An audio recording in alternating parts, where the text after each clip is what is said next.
इसी तरह के नए नए वीडियो पाने के लिए आप मेरे चैनल को सब्सक्राइब करना ना भूलिए। चलिए शुरू करते हैं आज का वीडियो। उस्मानिया खिलाफत की हुकूमत 600 साल से भी ज़्यादा थी और जब उस्मानिया खिलाफत के टुकड़े करे गए तो 42 नए देश बने। उस्मानिया खिलाफत के फाउंडर हैं उस्मान गाजी। उनको अरेबिक में उस्मान और इंग्लिश में ऑटोमन कहते हैं।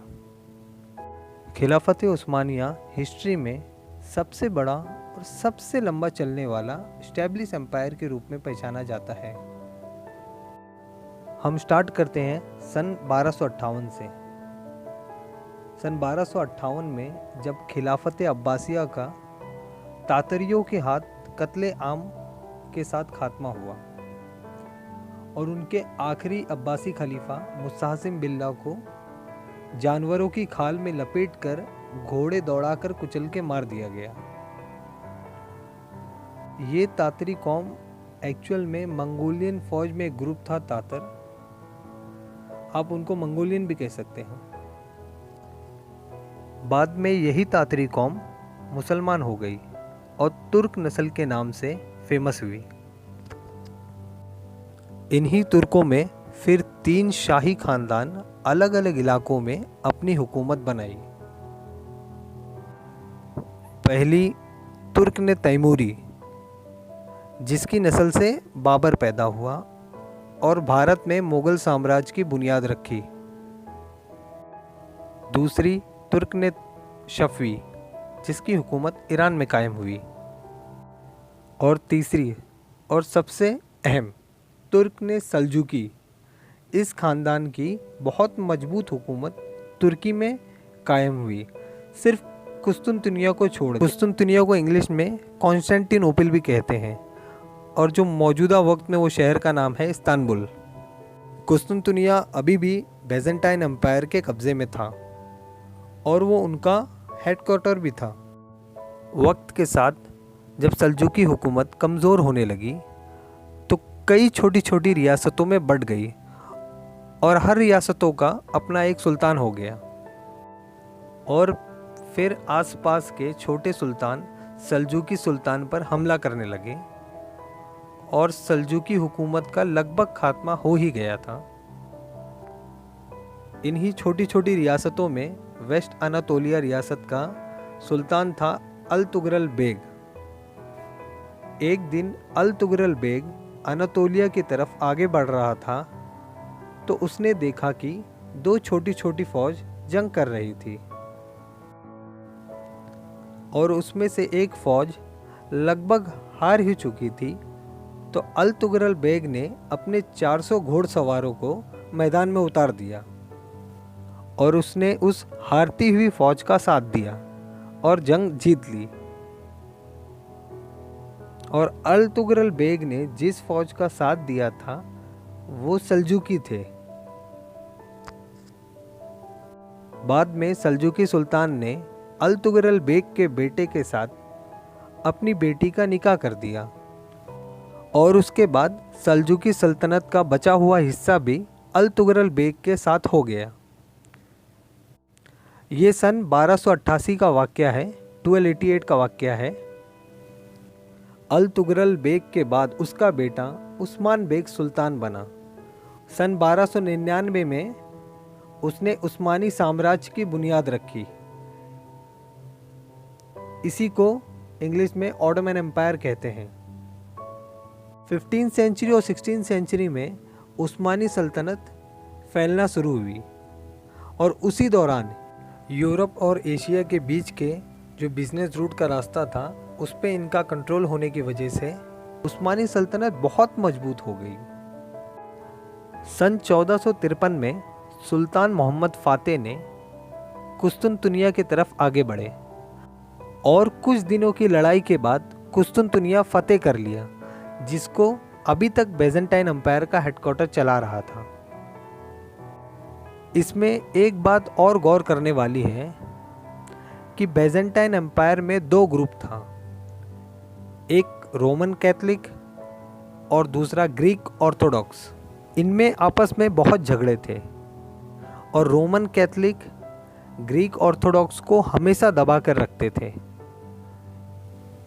इसलिए जब मुसलमानों ने कुस्तुनतुनिया पर हमला किया तो ग्रीक ऑर्थोडॉक्स ने मुसलमानों का साथ दिया। इसके बदले सुल्तान ने ग्रीक चर्चों को मजहबी मामले में फ्री हैंड दे रखा था। बदले में ग्रीक चर्च ने मोहम्मद फातेह को सुल्तान कबूल कर लिया था और वक्त के साथ ये सल्तनत और फैलती गई।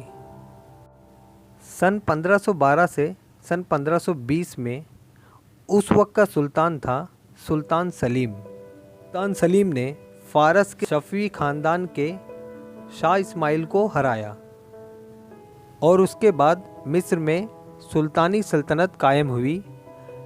फिर वो वक्त भी आया जब उस्मानी सुल्तनत बढ़ते हुए बगदाद और हिजाज तक पहुंच गई। बगदाद तो आपको पता ही है, इराक़ का शहर है बगदाद।